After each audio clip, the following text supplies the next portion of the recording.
Have you ever wondered what a king does when the woman he loves turns out to be a stranger? Not a villain, not a liar caught in some small lie. A stranger, someone whose whole life, before he ever knew her name, was built on a secret so heavy that it could shake a throne. That is the story you are about to hear. It happened in the old kingdom of Aldermere, behind walls of gray stone that had kept royal secrets for 300 years. And the strangest part is this. The secret did not come out through an enemy, or a spy, or a jealous rival. It came out through a single piece of paper, found by accident on an ordinary winter afternoon. Stay with me, because by the end of this story you will understand why the servants of Aldermere still lower their voices when they speak of the day the king stopped speaking, and why what he did next surprised everyone who thought they knew him. King Aldrich of Aldermere was not a loud man. He was the kind of king people trusted because he listened more than he spoke. He had ruled for 19 years, and in those years the kingdom had known more peace than war, more good harvests than bad. His people loved him, though they did not always understand him. He liked quiet mornings. He liked walking the long gallery alone before the court woke. And he liked, more than anything in the world, his wife. Queen Rowena had come into his life late. He had been a widower for many years, raising 2 grown sons alone, and he had believed his heart was finished with love. Then Rowena arrived at court, a gentle, watchful woman with gray-streaked hair and a soft, careful way of speaking. She was not young. She had no powerful family pushing her forward. She had simply been a lady-in-waiting to a visiting duchess, and she had stayed 1 season too long. And somewhere in that season, the old king had found himself laughing again for the first time in years. They married quietly. The court grumbled, as courts do, because she brought no great alliance, no rich lands, no army of cousins. But Aldrich did not care. For 8 years she had stood beside him, and in those 8 years she had been kind to the servants, patient with his moods, and gentle with his sons even when his sons were not gentle with her. The people came to love her too. She was not a queen who wanted gold. She was a queen who remembered the names of the gardener's children. So when the story I am about to tell you began, no one in Aldermere had any reason to suspect that the quiet queen had ever been anything but exactly what she seemed. It started in the lower archive, a cold, forgotten room beneath the east tower where old records were kept. A new clerk named Bram had been sent down to sort through papers that had not been touched in decades. It was dull work. Boxes of tax rolls, marriage records from villages long abandoned, lists of soldiers dead in wars no one remembered. Bram was young and ambitious, and he had hoped for a better posting than this. But he did his work because he wanted to be noticed. On the 3rd day, he found a small bundle of papers tied with a faded blue ribbon, tucked behind a broken shelf as if someone had hidden it there long ago. The ribbon caught his eye because it was finer than anything else in that dusty room. He pulled it loose. Inside were a few letters and one folded document with an official seal, a seal he did not recognize, from a small province in the far north called Marrow. Bram could read, which not every clerk could, so he read, and as he read, his hands began to shake. It was a marriage record, old, nearly 30 years old. It recorded the wedding of a young woman to a farmer's son in a northern village. The man's name meant nothing to Bram, but the woman's name did, because written there in faded ink was a name Bram had heard 1,000 times, the name of the queen. Now names can repeat. There are many women in the world and some of them share names. Bram told himself this. He told himself it was a different woman, a coincidence, nothing more. But then he unfolded the second paper and his heart dropped into his stomach. It was a record of a birth. A child, a daughter born to that same marriage, a year after the wedding. And beside the birth record was a letter, and the letter was written in a hand Bram had seen many times before, because it appeared on every notice the queen signed for the kingdom's orphan houses, which she had cared for these 8 years. He knew that handwriting. The whole palace knew that handwriting. Bram sat down on the cold stone floor and stared at the papers for a long time. He was a clever young man, and he understood at once what he was holding. He understood that these papers could destroy the queen. He understood that they could make his own name famous overnight. And he understood with a sick feeling that whatever he chose to do next, his small, quiet life was over. He did not sleep that night. By morning he had made a decision, the wrong one as it turned out, though he did not know it yet. He did not go to the king. He went to the one person at court who had always promised to reward useful information, the Lord Chancellor, a sharp and patient man named Edmund Vale. Lord Vale had never liked the Queen. He had been the loudest voice against the marriage 8 years ago. He had wanted the old king to marry his own niece, to bind the throne to his family, and when Rowena appeared from nowhere and took the place he had planned, Vale had never forgiven her. For 8 years he had smiled at her in the halls and searched, quietly, patiently, for any weakness. He had found nothing. The Queen had no debts, no lovers, no enemies, no scandal. She was, infuriatingly, exactly as good as she seemed. Until now. When Bram laid the papers on the Chancellor's desk, Lord Vale did not smile. That was the strange thing. A lesser man would have laughed in triumph, but Vale only grew very still, the way a hunter grows still when the prey finally walks into the open. He read the papers twice. He held the seal of marrow up to the light. He asked Bram 3 careful questions about exactly where and how he had found them, and then he did something that confused the young clerk completely. He told Bram to forget he had ever seen them. "You found nothing," Vale said quietly. "You will return to the archive. You will finish your sorting. You will speak of this to no one, not your mother, not your priest, not your own reflection. Do you understand me?" Bram did not understand. He had expected reward. He had expected to be lifted out of the cold archive and given a fine post. Instead, the Chancellor was looking at him as if he were a dangerous thing that needed to be handled carefully. "My lord," Bram said, "the Queen, surely the king should." "The king," said Vale, "is the last person who should learn of this from a clerk." He folded the papers and locked them in a drawer. "This is not a thing you throw at a king like a stone.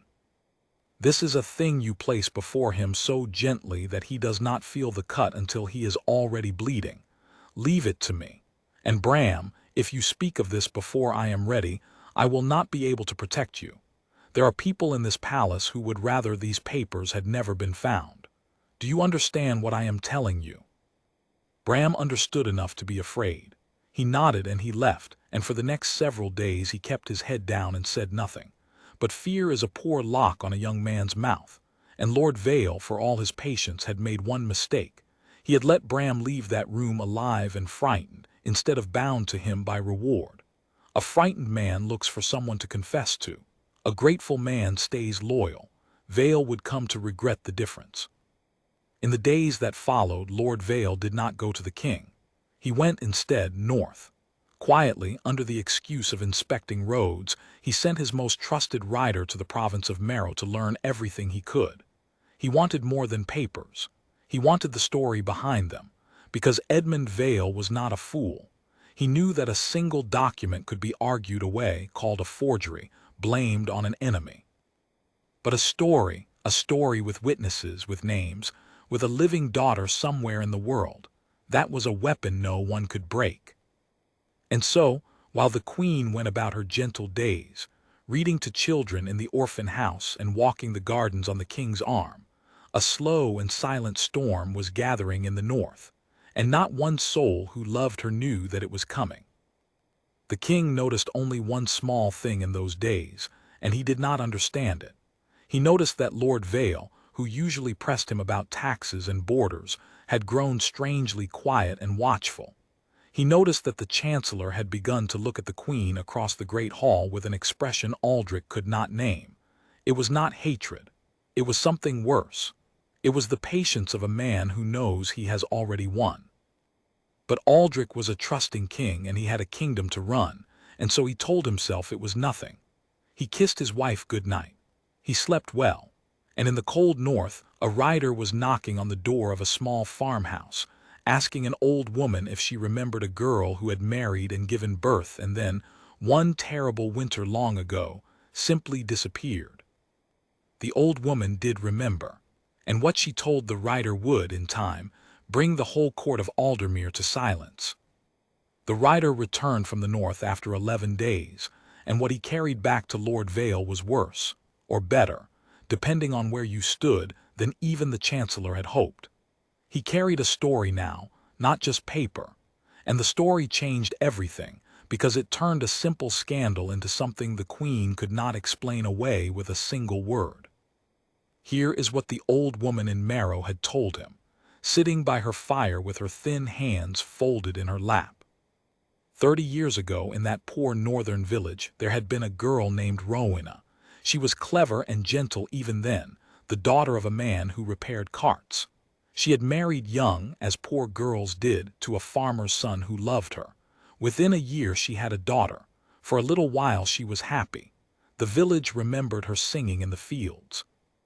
Then came the hard winter, the one the North still calls the White Year, when the snow came early and stayed late and the crops died under the ice. People starved. Fever spread through the villages. The girl's young husband caught it and died within a week, and her own parents soon after. Rowena, barely 20, was left alone with a baby and no food and no family in a dying village. And then the old woman said, Rowena did a thing the village never forgave her for and never quite understood. One morning the baby was gone. Rowena had carried her, in the dead of a freezing night, to the gates of a wealthy house 2 days' walk away, a house known for taking in foundlings, and she had left the child there with a note and a blanket and the blue ribbon from her own hair. Then she had walked away and never come back to Marrow again. The village said she had abandoned her child to save herself. They said she ran off to find an easier life. They spoke her name like a curse for years afterward.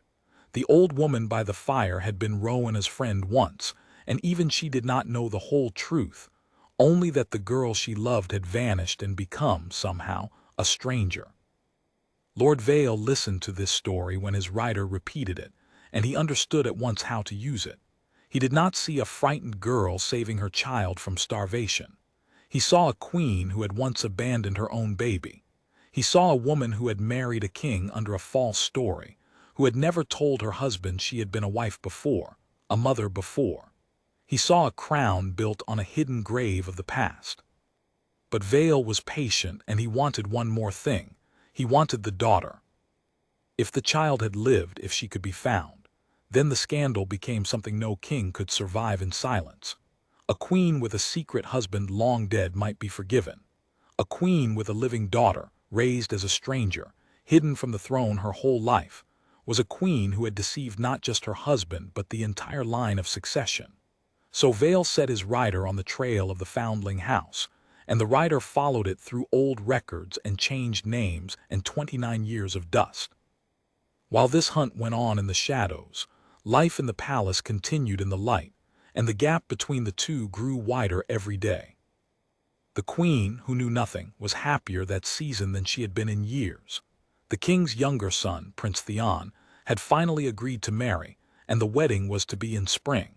Rowena threw herself into the preparations with a warmth that touched everyone. She was not even Theon's true mother. His mother had died when he was a boy, and yet she fussed over the wedding flowers and the seating and the music as if he were her own. The court watched her and softened toward her even more. Even some who had once whispered against her began to say, well, perhaps the old king chose well after all.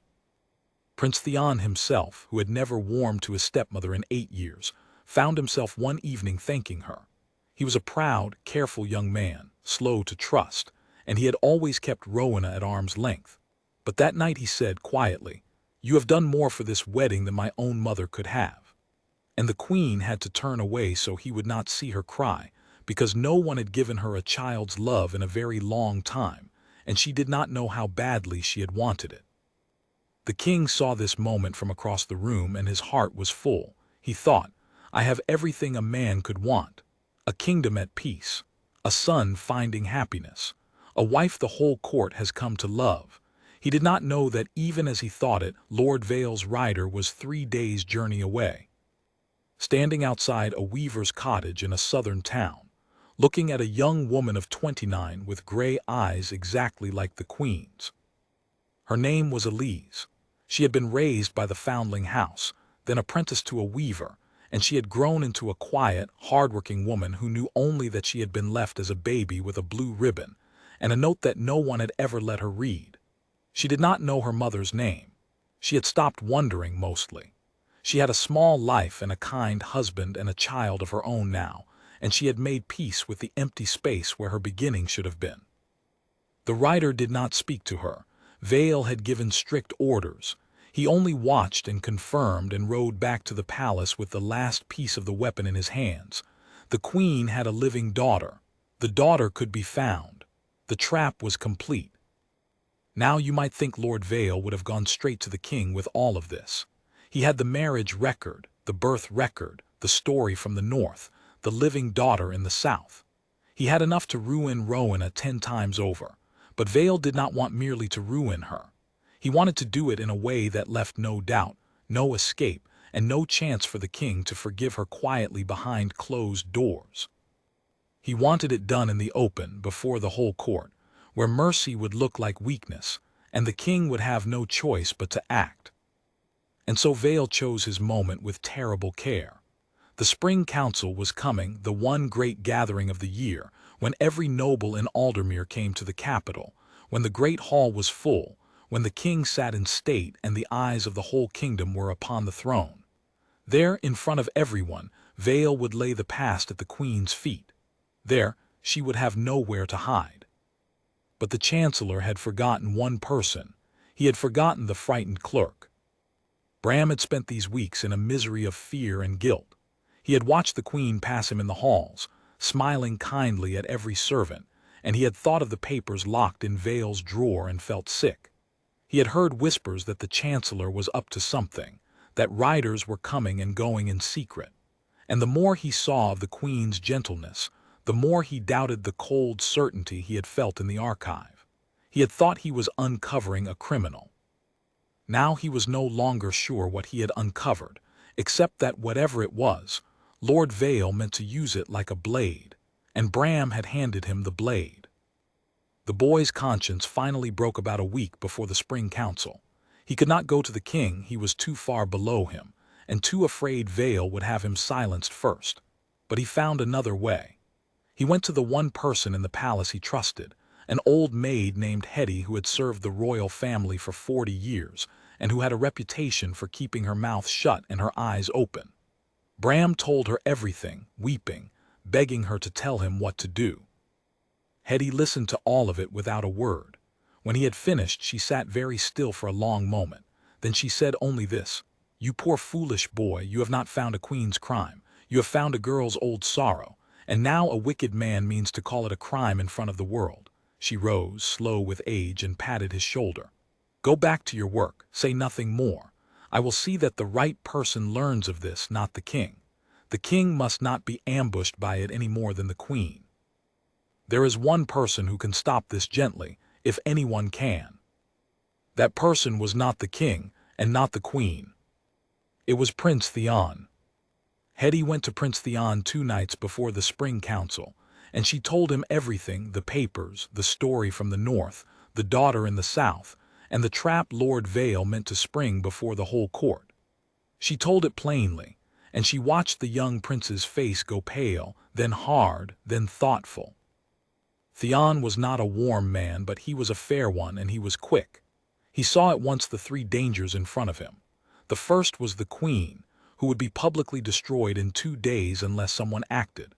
The second was his father, who would be humiliated before the entire kingdom and forced to act in anger before he had time to understand. And the third, the one that surprised even Theon, was that he found he did not want the queen destroyed at all. He thought of the wedding she had built for him with her own hands, the tears she had hidden when he thanked her, and he understood that whatever Rowena had done 30 years ago as a starving girl, the woman he knew now had spent 8 years quietly loving a family that had never quite loved her back. But Theon also knew his father. He knew that if the king learned the truth from Lord Vale, in front of a packed hall, with his pride bleeding in public, even a good man might do a cruel thing. The shame would speak louder than the love. The king had to learn the truth first, privately, gently, with time to feel it before he had to face it in the open. And there was only one person who could give him that truth in a way he would believe and could bear. The Queen herself. So Theon did the hardest thing of all. He went to his stepmother late that night and he did not accuse her. He sat down across from her and he said quietly, "I know about Marrow. I know about the winter. I know about the child you left at the Foundling Gate with a blue ribbon."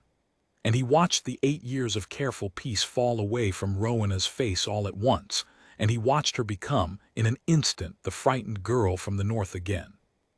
She did not deny it. That was the thing that would stay with Theon forever. She did not even try.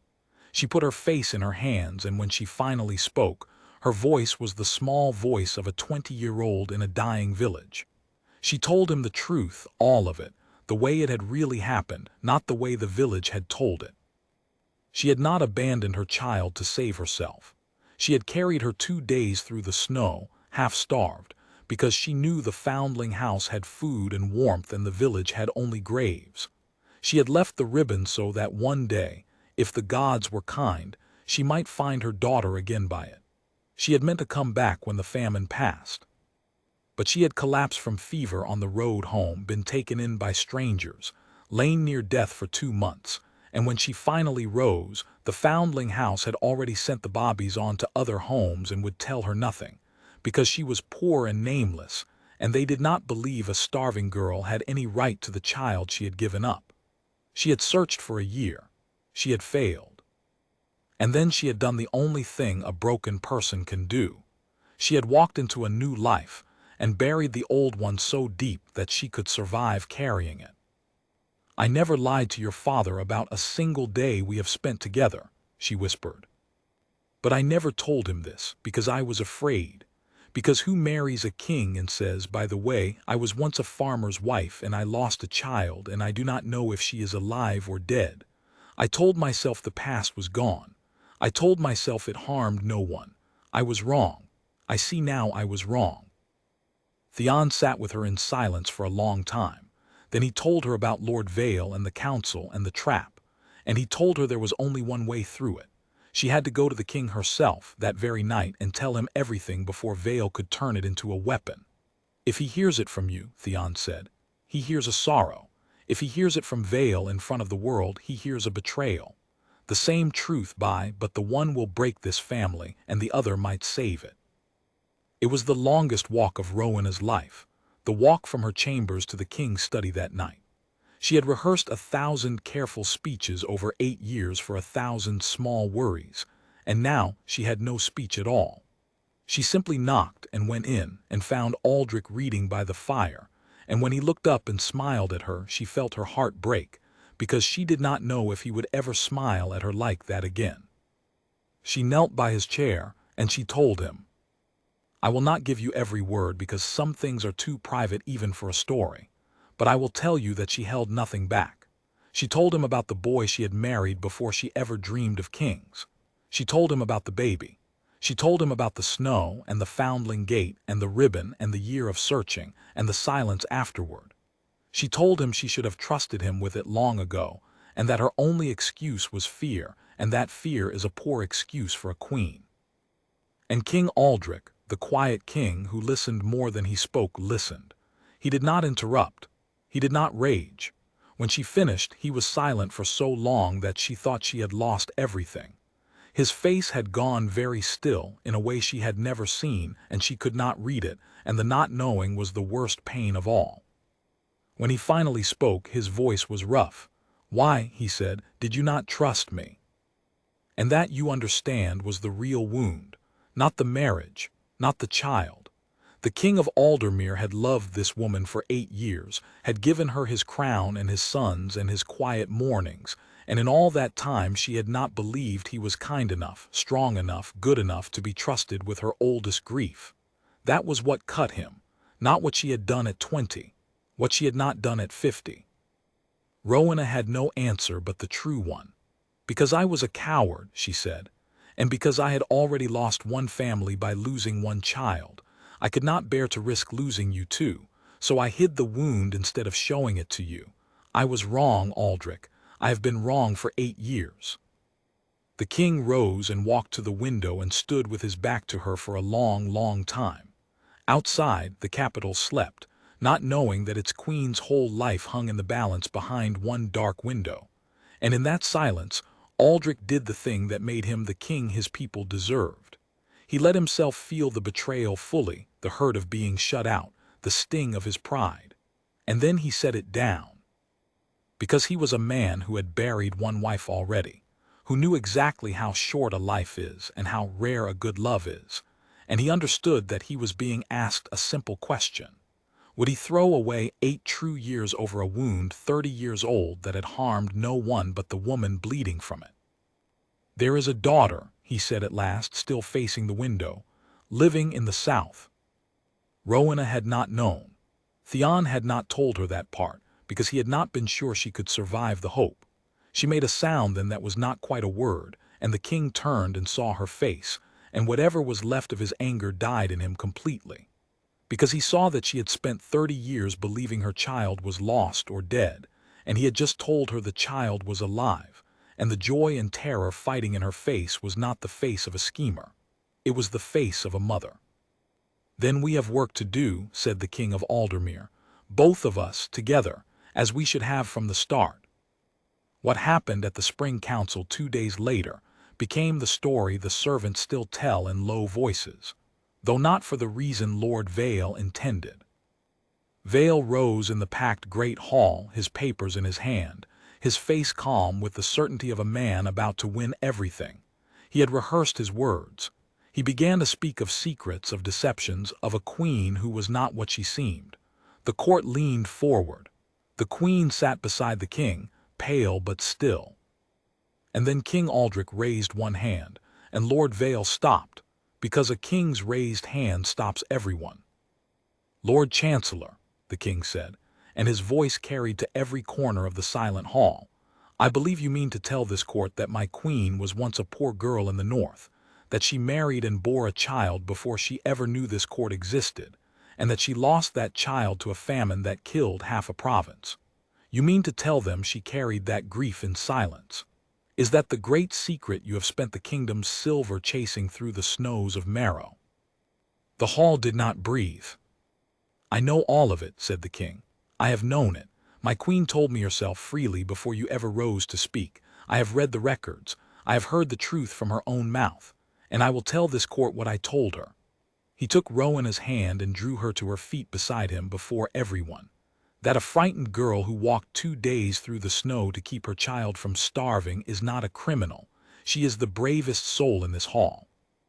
And the man who would dig up her oldest sorrow to make himself chancellor over her grave is the only person here who has shamed this crown today."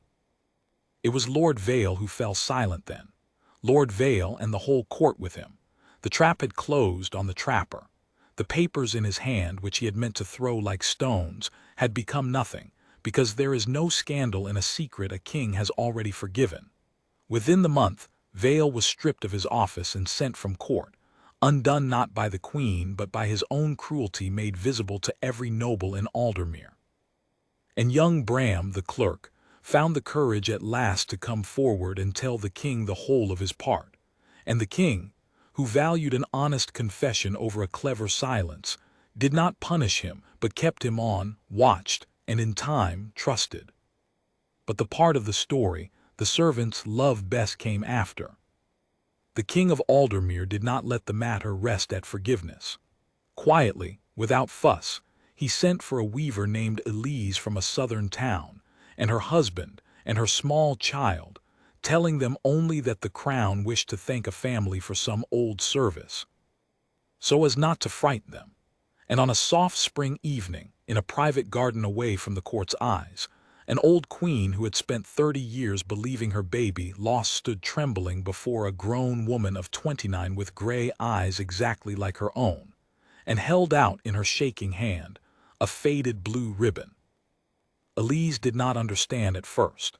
Then she reached into the small worn pouch she had carried her whole life, the only thing the foundling house had let her keep, and drew out the note she had never been allowed to read as a child, and the matching half of that same blue ribbon. And the 2 pieces, separated for 30 years by snow and fever and silence and cruelty, lay together again at last in a mother's open hand. I will not describe what happened then, because there are some moments that belong only to the people inside them. I will only tell you that King Aldrich stood a little apart, watching his wife weep with joy, and that Prince Theon stood beside his father, and that the proud young prince had to look away to hide his own tears, because the stepmother he had kept at arm's length for 8 years had just become, in his eyes, simply his family. The king and queen of Aldermere were never quite the same after that day, and everyone agreed they were better. The grief Rowena had carried alone for 30 years was a grief no longer, because it was shared. The trust she had been too afraid to give her husband, she gave him every day after. And the court, which had once whispered that the old king married beneath himself, learned a quiet lesson that spring, that the truest measure of a person is not where they began, or what they lost, or the secrets fear made them keep, but what they do with the chance to begin again. And that, in the end, is why the people of Aldermere remember the day their king uncovered the queen's hidden past, not as a scandal, but as the day their family finally became whole.